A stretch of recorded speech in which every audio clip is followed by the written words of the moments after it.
What's up, everybody? It is a beautiful evening here in Bali. I've just driven past this football pitch and it just looked like a perfect place to film a video. So today I'm bringing you the cost of living here in Bali in 2022. We're going to look at all different types of things, and then we're also going to focus on 20 students that have been through our course and are now living and working in Bali. So that'll give you a real fair understanding of what people are actually spending here in Bali today. And then we're going to finish with some tips and tricks to help you save a little money while you're here and make things even more accessible and even more fun. So yeah, let's get into it. Okay, so the first thing you're going to want to think about when you move into Bali is your accommodation and what options are going to be available for you, how much you can spend, because it's obviously going to be a big part of our budget.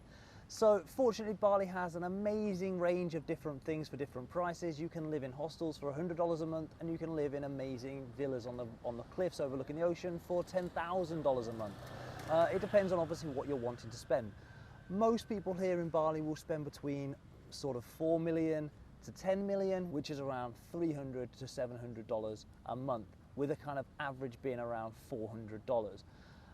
We asked all of our 20 students how much they're spending here in Bali, and the answers came back to be 4.1 million, which is about $285. Now for that, they're going to have shared access to a swimming pool on the premises, a shared kitchen, and a private bathroom and private bedroom. So accommodation here is really affordable. You can get something really nice for not so much money. When looking for your accommodation in Bali, go straight to the Facebook groups. There's hundreds of them, and they've got everything on there. What you're trying to do is trying to find access to the actual owners of the property rather than speaking through agents, although agents take a really small cut here and you are helping the local economy by doing so. So really it's actually not a bad thing to be using the agents. They're super helpful. They will really try and find what you're looking for, and you know, they will search these properties for you and come to endless properties until they find the right one for you. Super helpful, and they're super happy to help as well, which is always really nice. So yeah, an average of 4.1 million through our 20 students is around $285, so really not a lot of money to be spending on your rent for your month. Again, very affordable start. Next, let's talk about transport. Obviously, most people in Bali get around by using a scooter. Very few people choose to use a car. The traffic is just too bad. The roads are not built for it. So if you use a car, you're probably going to spend twice as long getting around as you would do if you were on your scooter. There are thousands of scooters everywhere and thousands of scooter rental shops. Typical prices to pay is anywhere between about 650,000 to 1.5 million, which is $45 up to $104. That's a kind of typical range that you're going to spend for your month. Now, most people only need a small scooter, and most people are going to get either a Scoopy or a Vario, which is towards your sort of 600 to 800 range. But if you are looking for something with that slightly more luxury feel, you have things like the NMAX or the Aerox, and they're probably going to cost you around 1 to 1.5 million a month, which is around $104 a month. Obviously, that's quite a lot to spend on a scooter rental, so that's why most people are on the smaller bikes. We asked our 20 students what they're spending a month, and the average came back to be around 800,000, which is around $56 a month. So again, a really affordable price to be spending on your transport rent for the month. Now, when you're looking to rent a scooter here in Bali, do spend the time to have a look around. There are a lot of different companies renting scooters, and they will try and outbid each other.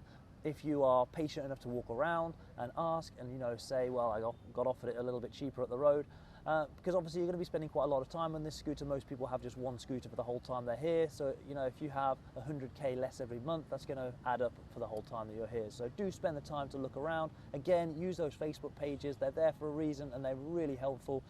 They've got people on there and agents on there that are willing to come and bring you the scooter and, you know, go from there. In terms of having little accidents or scratches and things, Bali's a really fair place. I've lived in other places in Asia where it's not quite like that, and you know, you sometimes get a little bit ripped off when you scratch the wing mirror and they charge you for the whole new panel on the side. Bali's really not like that. Every experience I've been aware of have been super fair. They'll come with you and they'll show you the prices of what things are going to cost to repair if you need be. But just be aware that because Bali is so tight, and when you park at a restaurant or whatever, maybe someone will move your bike and you can get little scratches without you even doing anything wrong. So just be aware that when you give the scooter back, you might get a little bill at the end of it.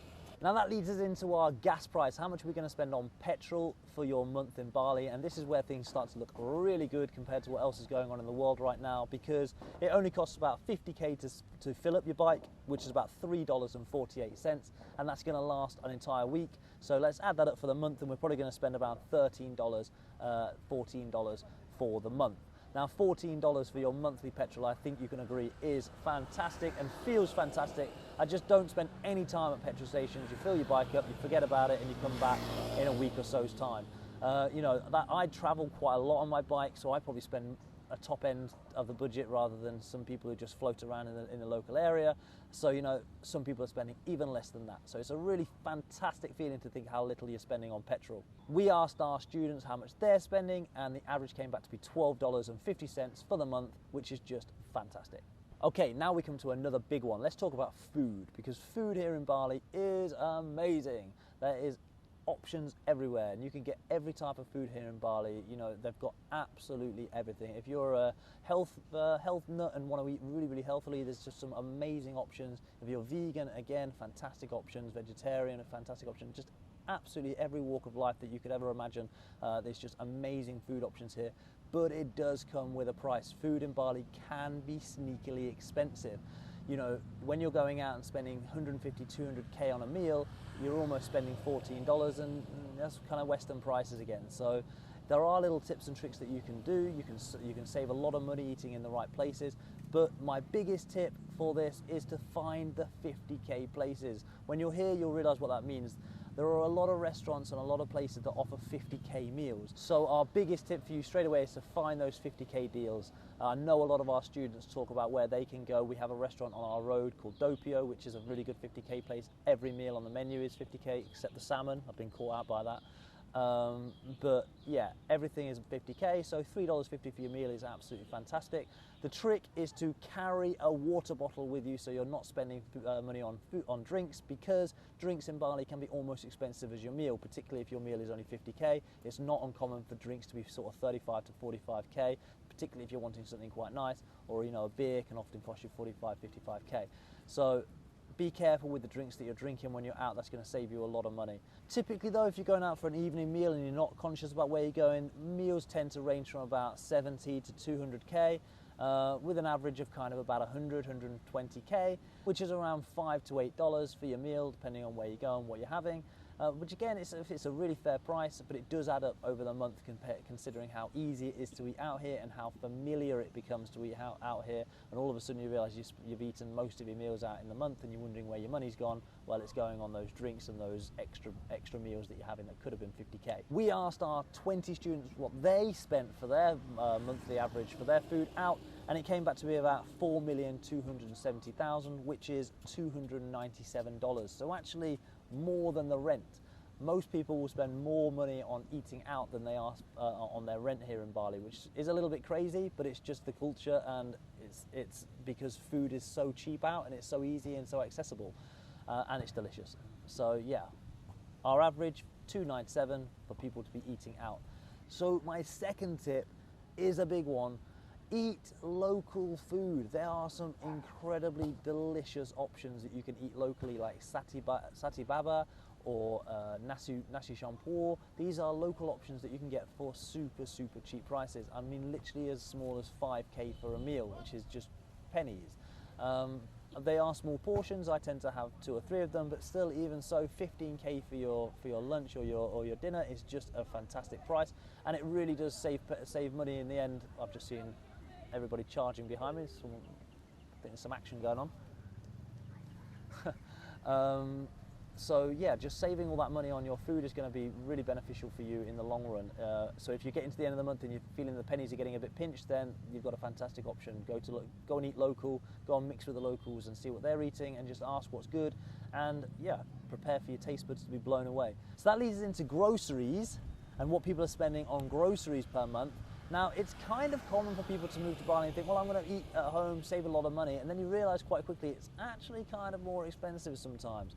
Well, it's only more expensive because you're shopping in the wrong places. If you go to Pepito and do your weekly shop, it is going to cost you an arm and a leg.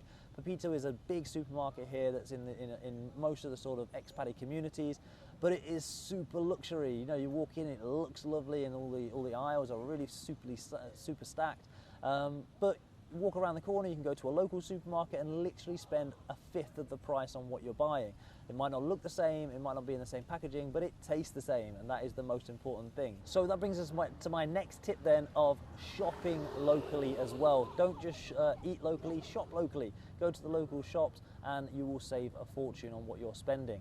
It's going to taste the same, guys, I absolutely promise you, if not better. We did a local shop in Pepito, and we bought, you know, bread, milk, pasta, some sauce, some chicken, and a few other little bits like nuts, and our bill came to 620,000. We bought exactly the same things in a local shop next door or just around the corner, and the bill came to 210,000. So literally, you know, a third of the price, almost a third of the price. So really fantastic to just walk around the corner and save that money, and it's really nice to mix in and rub shoulders with the locals doing so as well.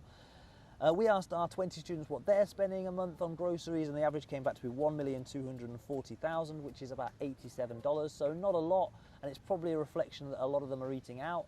You can sort of juggle those two numbers and find somewhere in the middle of what you're going to spend, but you know, that's probably people eating breakfast at home, possibly a lunch, and then maybe having dinner out, or you know, some sort of combination of that. But at least a couple of meals out and one meal in at home, I would say, would be typical.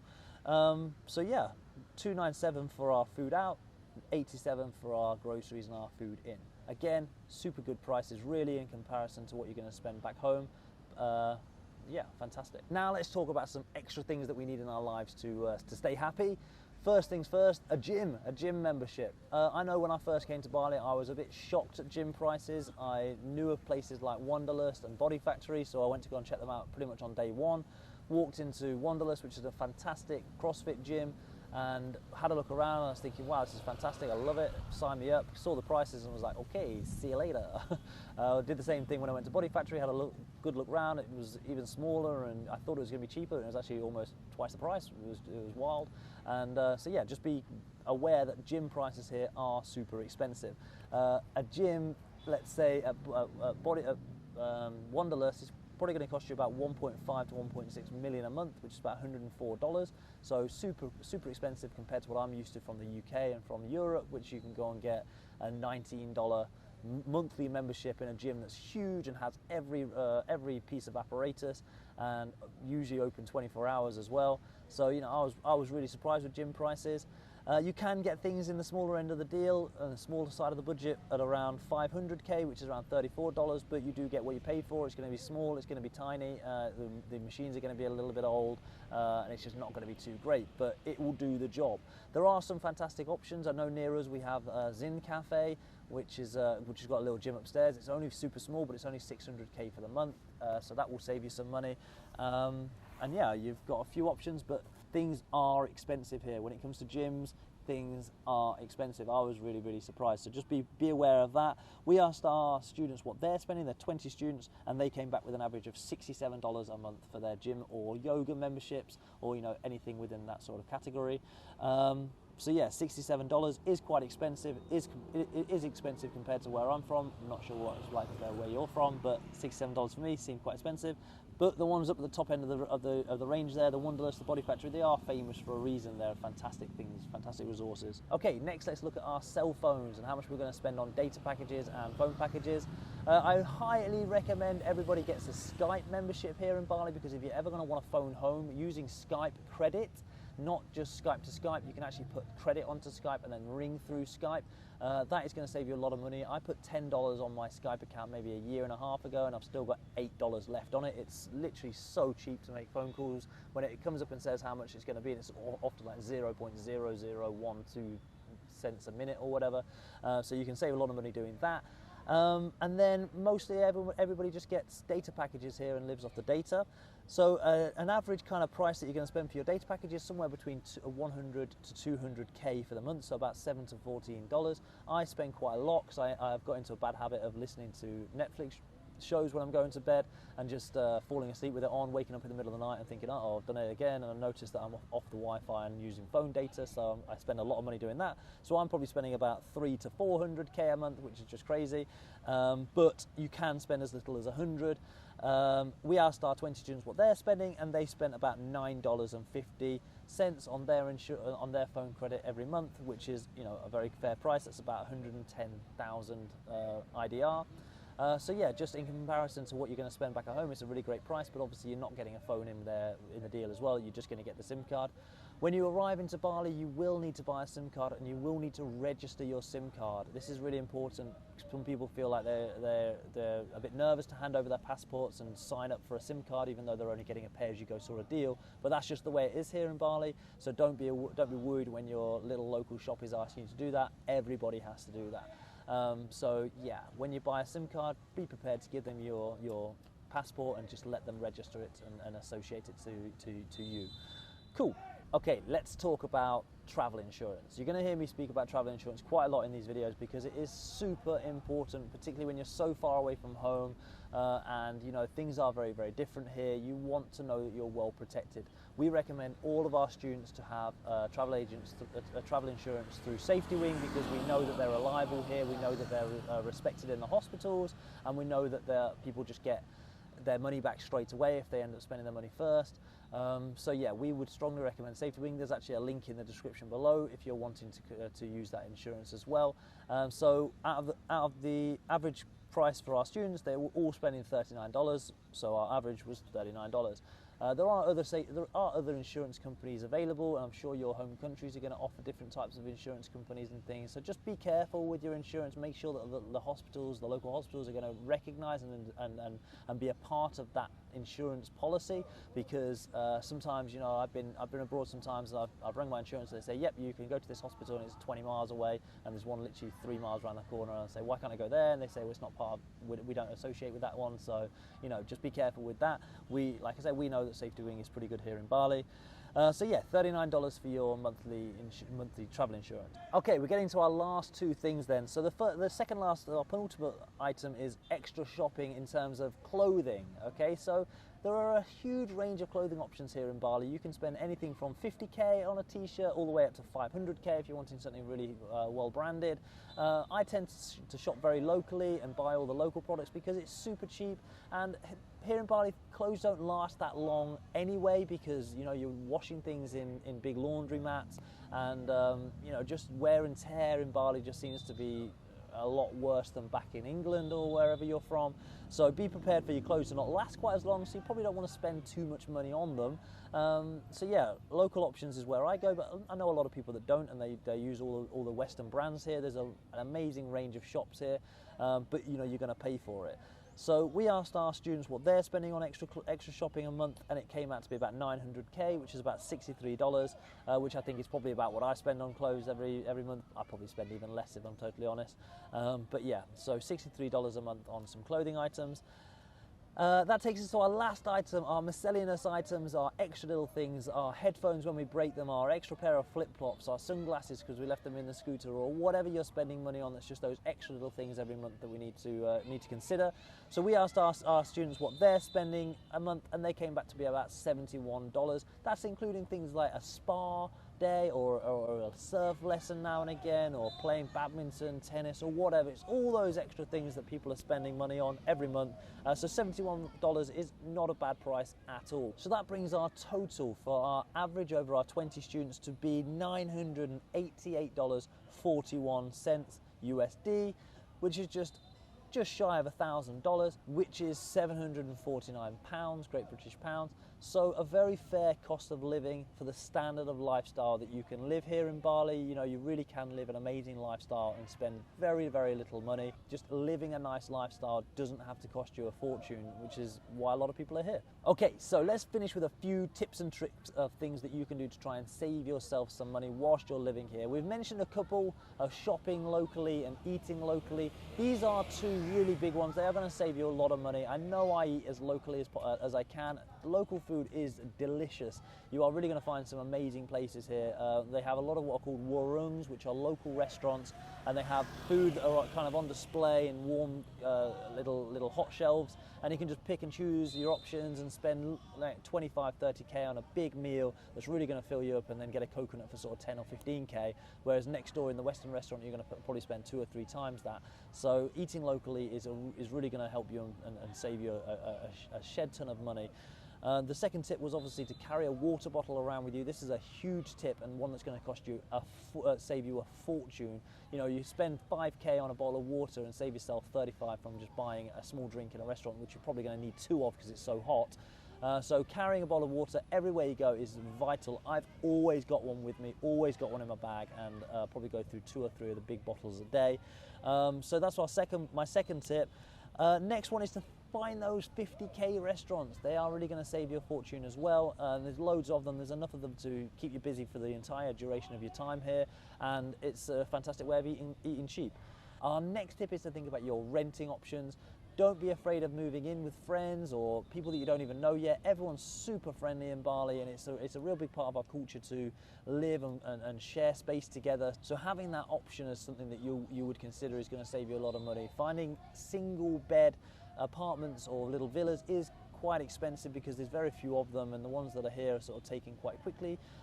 So be prepared for the idea of living at a guest house or a shared accommodation, shared villa. It's super fun. It's a really nice way of sharing time and sharing space with people. It's going to give you an instant friendship group and give you access to doing more things that you might not have done. So it's a really great option. So that's our last tip there for you. Try and think about your accommodation options, and don't be afraid of moving in with people and sharing a villa. It's great fun. Okay guys, so hopefully you've enjoyed something and learned something from this cost of living video. Hopefully we're gonna see you here in Bali. Please hit me up with any questions if you have any. I'm happy to help anybody who's moving to Bali, whether you're coming on our course or not. If you are coming on our course, get in touch and we'll give you all the details of all the places that we recommend around our centre. And if not, I can give you some other tips and for places that are further afield. And yeah, hopefully hear from you soon, guys. So if you're enjoying this kind of video, give us a thumbs up, give us a subscribe. I'm going to be making some regular content like this about life in Bali. And yeah, that's all from me, guys. Out.